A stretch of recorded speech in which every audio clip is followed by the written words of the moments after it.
Shalom Uvracha, bénédiction à tout le monde. Nous avons, dans le dernier cours, essayé d'expliquer que l'Éternel, béni soit-il par sa bonté, à l'égard de ses créatures, toutes créatures, il a voulu, en fait, que la fille, que j'ai appelée Bat Meler, la fille du roi, ait un contact avec lui tous les soirs pour lui raconter ce qui se passe avec le corps. En fait, nous allons expliquer ça de deux façons. La première façon, c'est qu'il est marqué dans le livre de Job, Iov. Le livre de Job est le deuxième livre le plus sacré après la Torah. Pourquoi j'avance des paroles comme ça? Parce que le Talmud, dans le traité Baba Batra, dit que Job, le livre, a été écrit par Moshe Rabbeinu. Il a écrit la Torah, dictée par Dieu, et il a aussi écrit le livre de Iov, Job.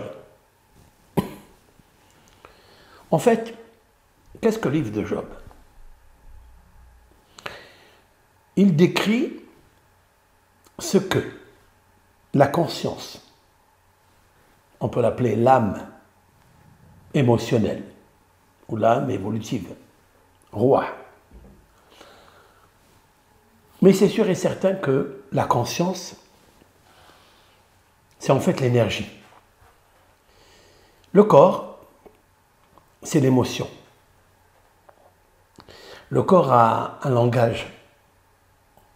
Ce langage définit exactement qu'est-ce qu'il est à l'intérieur. Comme disent nos sages, là où l'homme place sa conscience, c'est-à-dire son intention, c'est là où se trouve l'homme. Là où se trouvent les émotions, c'est là où se trouvent les énergies. Si tu veux savoir qu'est-ce que Dieu pense de toi, il faut voir et analyser si vraiment Dieu travaille en toi. Parce que Dieu se place là où il y a les émotions qui créent des énergies par des actes. Le livre de Job, c'est un grand Job, attention. Il nous apprend des choses merveilleuses que l'homme, il peut supporter toutes les atrocités, tous les malheurs, toutes les souffrances qui peuvent lui arriver et ne pas se décourager. Car il a la force de surmonter tout cela. C'est ce qui s'est passé avec ce personnage, Job. Cela veut dire que la conscience, qui est en fait la partie la plus haute de l'homme, c'est elle qui voit, qui observe, qui analyse réellement la réalité de la vie et pas ce que le corps ou les émotions lui proposent. Le corps est toujours attaché avec de la matérialité qui lui provoque une expérience. Cette expérience, ce sont des lieux, des objets, des personnes. L'homme fait activer son énergie là où l'émotion se trouve. Ça, c'est le corps. Mais la conscience fait activer son état d'être, de paix, de cohérence, de plénitude, parce que Dieu se place là. Voilà un petit peu ce que le livre de Job veut dire. Vous savez très bien qu'est-ce qu'il dit dans ce livre. Ubiad kol adam yahtom. Et avec la main de l'homme, yahtom, il signe. Qu'est-ce qu'il veut dire? Dans le Zohar HaKadosh, Rabbi Shimon Bar Yochai nous dévoile le secret de la signature du soir lorsque l'âme monte et visite des endroits de lumière, invisible, ou elle est complètement dans l'irréel, dans la réalité. C'est-à-dire que son corps est dans l'irréel, puisqu'il ne bouge pas.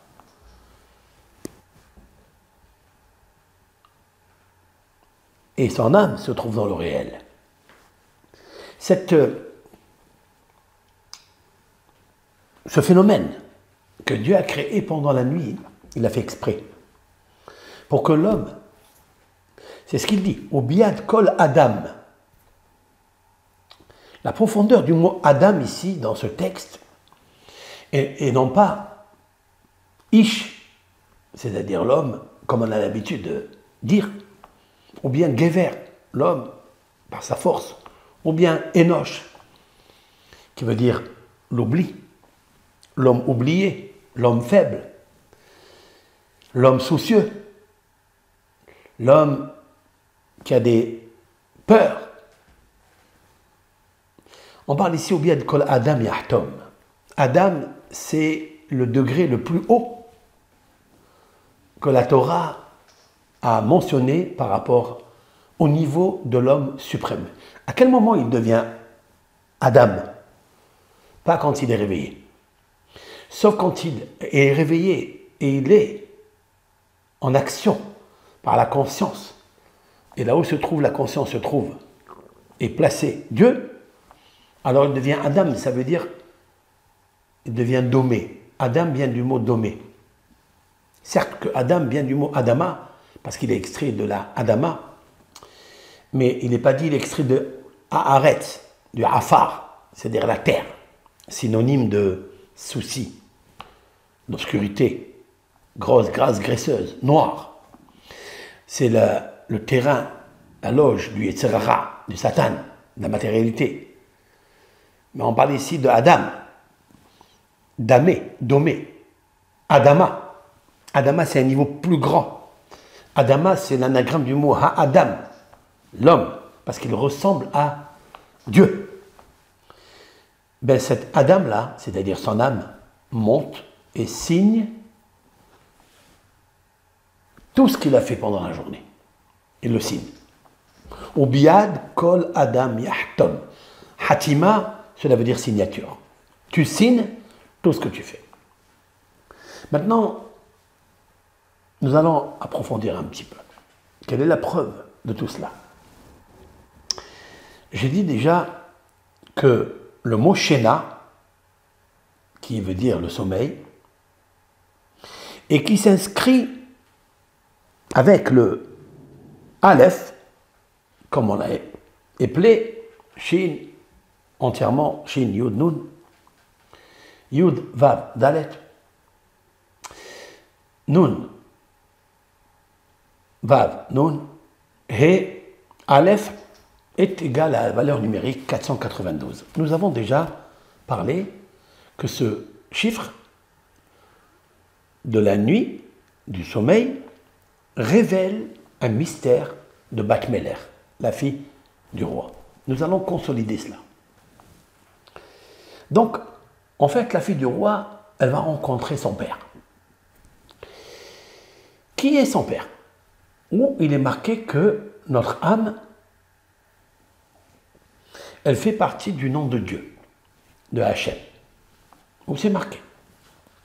Jusqu'à présent, les scientifiques, d'un côté, et toutes les autres religions, d'un autre côté, c'est-à-dire pas maintenant, il y a quelques années en arrière, ne savaient pas encore qu'il existe un Dieu, et que c'est lui le créateur de l'âme, de la conscience. Grosse discussion. Est-ce que l'univers c'est l'invisible ou l'univers c'est le visible?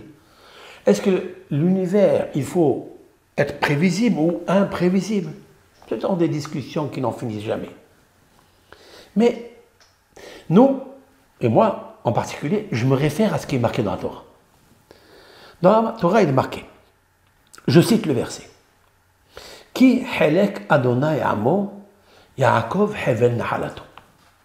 Je traduis. Qui, car, helek, une partie. Adonai, de Dieu, du Seigneur. Amo, son peuple. Yaakov, Jacob, donc le personnage, on va dire d'abord.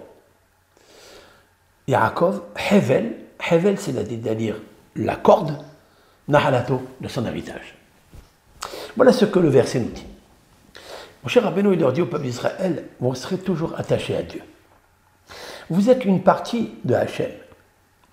C'est-à-dire que l'Éternel a déposé en nous une âme, une conscience intelligente, sage, intuitive, comme lui. Elle est lumineuse. Elle couvre et elle rentre de partout dans le corps humain. Comme lui, il remplit le monde. Elle voit et on ne la voit pas. Comme lui, il voit et on ne le voit pas. Je répète le verset. Qui helek, car il est une partie, Hachem, Amo. C'est-à-dire que Amo, son peuple, est une partie de Hachem. Voilà de quoi je veux parler. C'est cette âme-là. Donc si elle fait partie de Hachem, il est obligé de la rappeler tous les jours. Quand il va la rappeler? La nuit. Il demande à Yaakov, et ça c'est une interprétation exceptionnelle, une belle révélation. Yaakov hevel nahalato. Yaakov, c'est le corps. Car le corps se trouve dans ce bas monde qui s'appelle le monde de l'action, mais c'est le plus bas, le talon de tous les mondes. Imaginez le tronc divin. Il commence avec le sommet, avec l'assise, et il descend vers le bas par des pieds. Et ces pieds ont un talon. Eh bien, vous savez qu'il y a 4 mondes. Émanation, formation, création, action. C'est là où nous sommes dans cette terre, mais c'est le talon du monde. Dieu, il dit que je ne peux pas me séparer de mon âme que je vous ai donnée. Je veux l'avoir tous les soirs à côté de moi. Qui helek Hashem Amo, car la partie de Hachem est dans son peuple. Yaakov, Hevel Nahalat. Yaakov, c'est le corps. Hevel, ici, c'est la corde. Mais c'est aussi Hevle Shena, je traduis. Ce sont les contractions du sommeil, l'endormissement du sommeil, lorsqu'on est abattu. Comme Hevle Leda, c'est-à-dire les contractions d'une femme qui accouche. Elle est fatiguée, elle n'en peut plus, elle souffre. Le corps, il s'endort parce que l'âme, elle souffre de ne pas revoir son père, de ne pas être en contact avec son père. Il lui a promis que pendant 25 années, c'est-à-dire plus de 25 550 jours, pour une personne de 70 ans, si c'est plus encore, le contact il est encore plus grand, elle le voit, elle discute avec lui. Il lui accorde une audience particulière. C'est la raison pour laquelle Yaakov, qui est le corps, Hevel, il y a une corde qui est attachée avec cette âme et elle ne veut pas le quitter. Et elle lui révèle des choses le matin, quand il se lève. Maintenant, écoutez bien.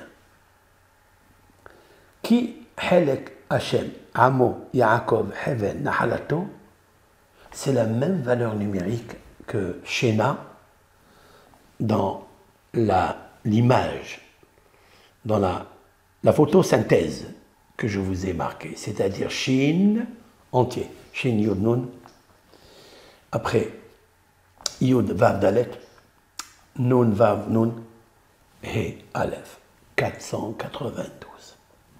Autrement dit, un des secrets de la Shena du sommeil, c'est celui-là. Helek Hashem Amo Yaakov Hevel Nahalato. Akadosh Baruch Hu, il amène un endormissement lourd sur le corps qui s'appelle Yaakov, afin que Helek Hashem, la partie de Hashem, c'est la Neshama, la conscience, puisse monter vers lui pour qu'il la fortifie, l'encourage. lui donner une nouveauté, lui donner un renouvellement, c'est-à-dire une renaissance. Et voilà, le secret est grand et magnifique, majestueux. C'est qu'on n'a pas besoin de vivre un coma, de vivre la mort par le sabre de l'ange de la mort pour voir Dieu. Et peut-être, si on ne le mérite pas, Dieu préserve, revenir ici, je ne sais où, dans quel corps. Mais il veut la voir tous les soirs. Et en fait, c'est pourquoi le sommeil est un 60e de la mort.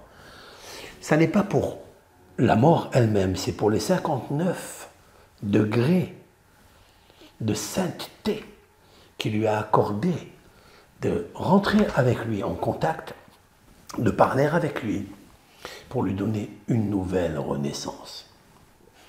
Voilà un homme qui renaît tous les jours. Tous les jours, il y a une renaissance nouvelle et il est sauvé. Il est salué. Il est rempli de plénitude. Et c'est la raison pour laquelle le matin, nous lisons cette phrase magique que nos sages, et je remercie nos sages d'une grande gratitude. Elohai, je remercie Dieu, Elohai, mon créateur. Neshama shenatata bi teora. L'âme que tu as déposée en moi, maintenant, ce matin, teora, elle est pure. C'est une nouvelle.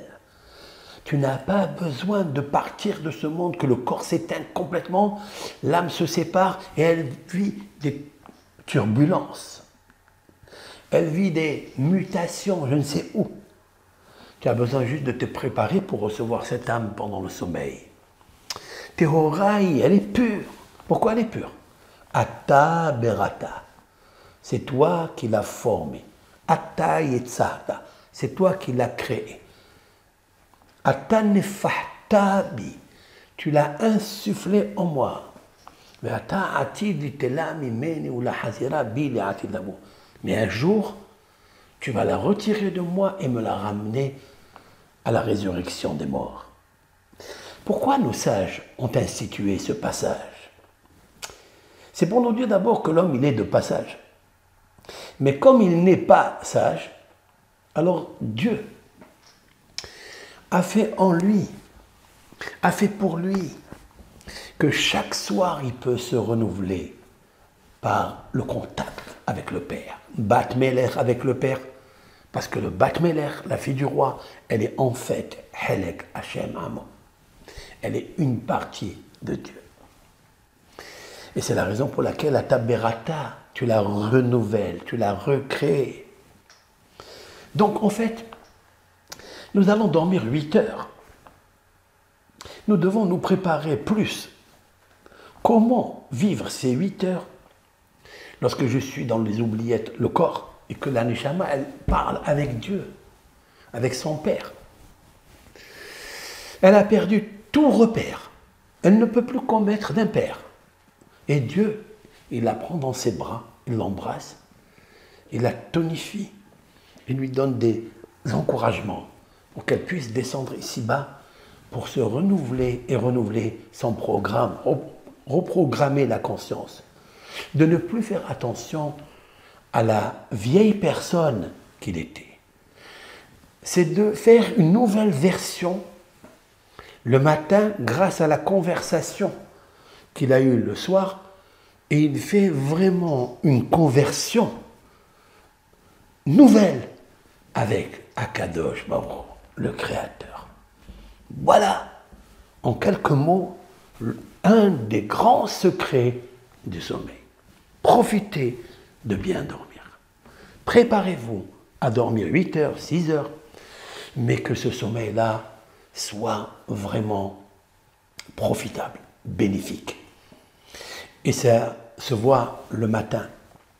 Le matin, on le voit comment tu es. Est-ce que les énergies vont là où les émotions sont, ou bien non, le cerveau énergétique va là où est l'homme avec toute sa conscience placée. Lorsque l'homme y place sa conscience, alors il a les énergies pour le faire pendant la journée. Alors on voit où tu vas le matin. Celui qui va à la prière, qui met ses téphilines, qui écoute la Torah, qui étudie un peu de Torah, qui fait de la tzedaka, il pense qu'en fait, je suis venu dans ce monde pour ça. C'est un bon signe. C'est un très bon signe. Il n'a pas besoin de mourir et de vivre la réincarnation. Non. La nuit, dans le sommeil, il a une nouvelle renaissance. Et un sauvetage et un salut. Bénédiction à tout le monde. Bracha, ve'atzlaha, paix au monde. Kol tov.